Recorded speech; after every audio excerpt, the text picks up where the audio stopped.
Halo,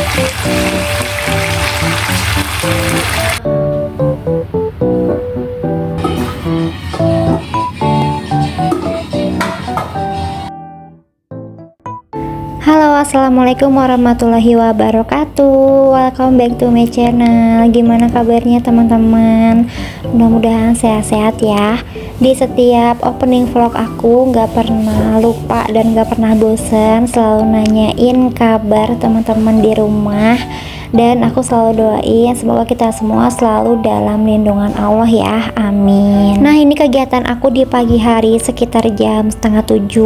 Aku langsung aja mau tempur ke dapur.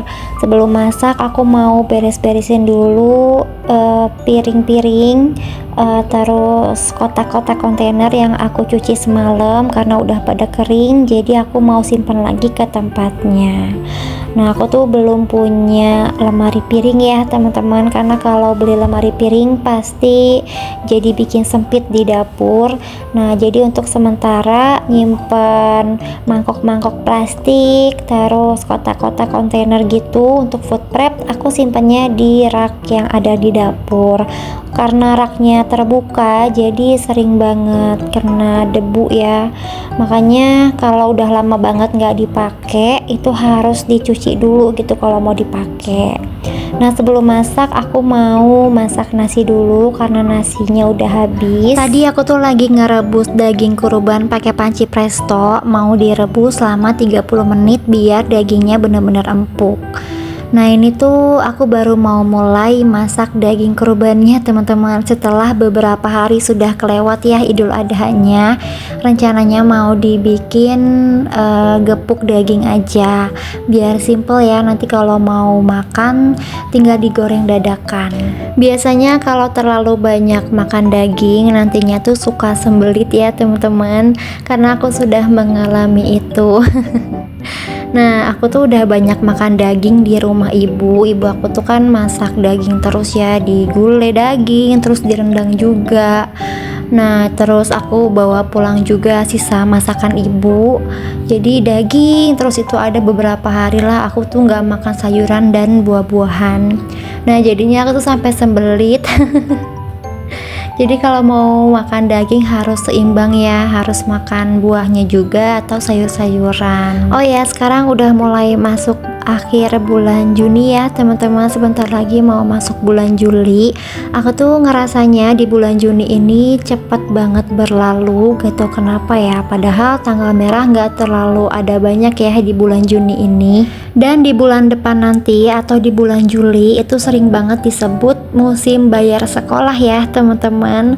Mungkin teman-teman bunda-bunda yang udah punya anak sekolah pasti di bulan Juli ini banyak banget pengeluaran seputar kebutuhan sekolah, biaya sekolah anak, belanja kebutuhan alat sekolah atau lain-lain sebagainya. Dan di bulan Juli nanti biasanya bikin emak-emak pada pusing ya, mikirin uang SPP, uang pendaftaran ulang, pokoknya bikin stres deh kalau nggak dipersiapin dari jauh-jauh bulan. Jadi aku tuh belajar banyak banget dari pengalaman orang tua aku dulu, kalau uang sekolah tuh memang harus dipersiapin dari anak masih kecil ya teman-teman. Walaupun sekarang Arsi tuh masih umur 2 tahun setengah, masih lama menuju TK. Insya Allah Arsi mau aku masukin TK sekitar umur 5 atau 6 tahun aja, jadi nggak terlalu lama. Nah, jadi dari sekarang aku tuh udah mulai nabung sedikit-sedikit gitu untuk persiapan Arsi sekolah atau untuk uang darurat. Karena kalau udah punya anak beda lagi ya teman-teman, tabungan tuh bener-bener harus kita prioritasin untuk tabungan sekolah atau untuk dana darurat, pokoknya harus ada gitu. Karena kan kalau udah punya anak takutnya ada hal darurat lain, tiba-tiba anak sakit atau apa. Nah, jadi uang daruratnya tuh udah ada di tabungan kita. Tapi kalau kita punya BPJS kayaknya lebih tenang ya teman-teman. Jadi kalau sewaktu-waktu anak sakit mau diperiksain ke puskesmas atau dibawa ke IGD itu bisa gratis, nggak keluarin uang. Nah, tadi aku udah masak daging gepuknya, tapi belum dimasukin santan instannya. Nanti aja deh dimasukin santan kalau airnya udah agak menyusut, biar bumbunya benar-benar ngeresep ke dagingnya. Terus ini aku lagi refill Royco. Biasanya aku pakai Royco ayam ya teman-teman. Aku juga nggak tahu sih apa bedanya Royco ayam dan Royco sapi, tapi kan katanya lebih enak kalau masak daging sapi ya, Royconya itu harus sapi gitu ya. Cuman karena nggak ada jadi aku pakai yang ayam aja. Terus selanjutnya nih aku mau beresin cucian piring. Pokoknya kalau udah di dapur aku tuh nggak bisa diem teman-teman, pengennya tuh gerak terus ya. Apalagi kan sambil nunggu gepuknya mateng, ini lumayan lama juga sambil nunggu airnya nyusut. Jadi aku sambil beres-beres aja deh di dapur.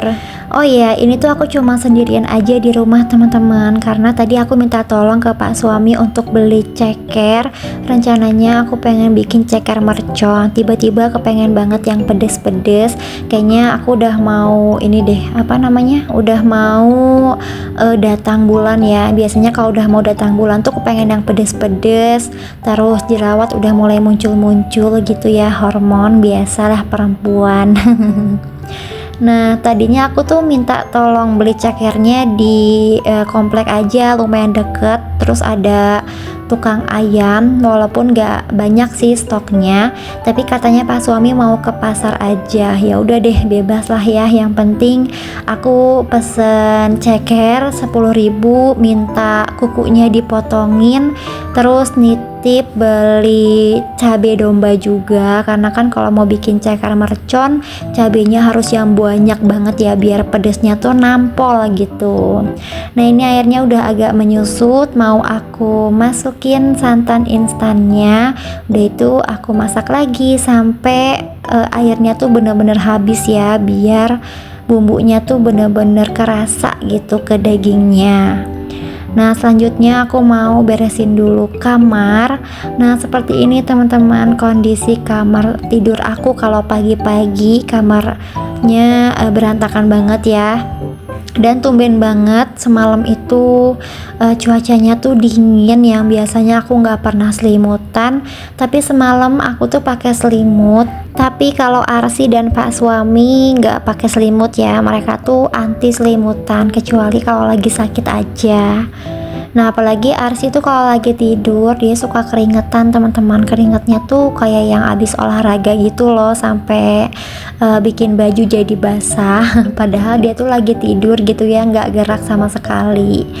Nah, tadi gepuknya udah jadi, langsung aja nih aku mau goreng karena aku udah lapar. Tenaga akunya udah kekuras habis, jadinya udah lapar. Dan kalau pagi-pagi aku tuh selalu sarapannya nasi ya teman-teman, nggak bisa kalau cuman nyemil-nyemil aja. Karena udah kebiasaan juga. Nah, selanjutnya aku mau bikin sambal. Tadinya aku tuh mau bikin sambal geprek yang harusnya cabai sama bawang putihnya tuh digoreng ya, terus disiram pakai pakai minyak panas maksudnya. Nah, tapi tadi aku tuh kayaknya lagi nggak fokus, jadi tadi aku refleks aja gitu ngerebus cabai sama bawang putihnya. Nah, karena udah terlanjur ya udah jadinya aku ulek aja. Terus yang terakhir aku tambahin Royco dan minyak panas. Semoga aja nggak ngerubah rasa. Hampir jarang banget aku bikin sambal ya teman-teman, karena kalau bikin sambal tuh cuman masak menu yang khusus aja, kayak misalnya tumis-tumisan kangkung atau ayam goreng. Nah, biasanya aku bikin sambal. Tapi selain itu aku juga pernah bikin sambal, seringnya sih beli aja ke tukang sambal, lebih praktis ya, terus rasanya juga lebih enak. Nah, tadi pas suami udah pulang dari pasar, tadinya aku tuh udah mau makan, udah ngambil piring, tapi nanti aja deh makannya sambil nunggu cekernya di presto, karena kan cekernya mau aku presto lama banget, sekitar 45 menit, biar cekernya tuh bener-bener lunak ya, sampai tulangnya tuh bisa dimakan gitu. Karena tadi kukunya udah minta dipotongin di pasar, jadi tadi aku cuman ngilangin kulit yang warna kuning gitu ya, yang nempel di ceker. Terus udah aku presto selama 45 menit. Selanjutnya aku mau bikin bumbunya. Untuk bumbunya sama aja sih, cuman bawang merah, bawang putih, cabai keriting, dan cabai domba atau cabai setan ya. Kalau kebanyakan orang mungkin nyebutnya cabai setan, tapi kalau orang Sunda sering nyebutnya tuh cengek domba teman-teman. Nah tadi aku masukin serai, daun jeruk yang banyak biar wangi. Terus aku tambahin saus tiram, kecap manis sedikit aja, roiko, dan gula pasir. Udah deh jadi. Nah ini tuh tulang cekernya lunak banget teman-teman, sampai bisa digerogotin ya. Pokoknya nampol banget, teman-teman harus cobain di rumah. Oke, nyemil-nyemilnya udah selesai. Selanjutnya aku mau mulai lap-lapin perabotan di rumah. Walaupun perabotan aku nggak banyak ya, segini-segini aja, tapi kalau dirawat dan dibersihin pastinya lebih enak dilihat ya teman-teman. Nah ini aku bersih-bersihnya tuh sambil dibantuin sama Arsi. Sekarang Arsi tuh jadi lebih suka kalau dilibatin dalam beres-beres, namanya anak perempuan kali ya. Jadi kalau aku lagi beres-beres nyapu atau lagi lap-lap kayak gini, dia tuh pengen banget ikut-ikutan. Jadi ya udah, sambil aku ajarin aja sedikit-sedikit. Nah ini aku mulai ngelap-ngelapnya dari rak dulu, karena nggak terlalu berdebu, jadi cepet banget ngelap-ngelapinnya. Terus lanjut lagi, tadi aku ngelap-ngelapin magicom, terus kulkasnya juga. Nah untuk untuk dalam kulkasnya nggak aku beresin dulu, karena tadi pas aku cek masih bersih ya. Mungkin nantilah lain waktu aku jadwalin lagi. Dan aku mau lap-lapin lemari yang ada di kamar. Nah ini lemari tuh untuk nyimpan baju aku dan pak suami, cukup satu lemari aja. Nah karena mulai berdebu kelihatan banget item-itemnya, jadi tadi ngelap-ngelapinnya tuh lumayan lama banget. Ini tuh lemarinya plastik ya teman-teman, sengaja aku nyari lemari yang ada kacanya, terus yang berbahan plastik juga biar lebih awet dan tahan lama. Apalagi kan kamar aku tuh lembab banget, sering banget ada jamur. Jadi kalau lemari plastik tuh gak ngaruh gitu ya, maksudnya tetap awet, gak bikin rusak ke lemarinya. Oh ya tadi aku tuh kelupaan gak ngelap-ngelapin lemari yang deket kulkas. Nah ini baru aku mau lap-lapin. Oke deh teman-teman, kayaknya videoku cukup sampai di sini aja ya. Kayaknya dari tadi aku ngomongnya tuh ngelantur banget. Oh ya mohon maaf juga kalau dari tadi aku ngomongnya agak bisik-bisik, karena aku pas voice over ini Arsi tuh lagi tidur siang. Sampai jumpa di video aku selanjutnya ya. Wassalamualaikum warahmatullahi wabarakatuh.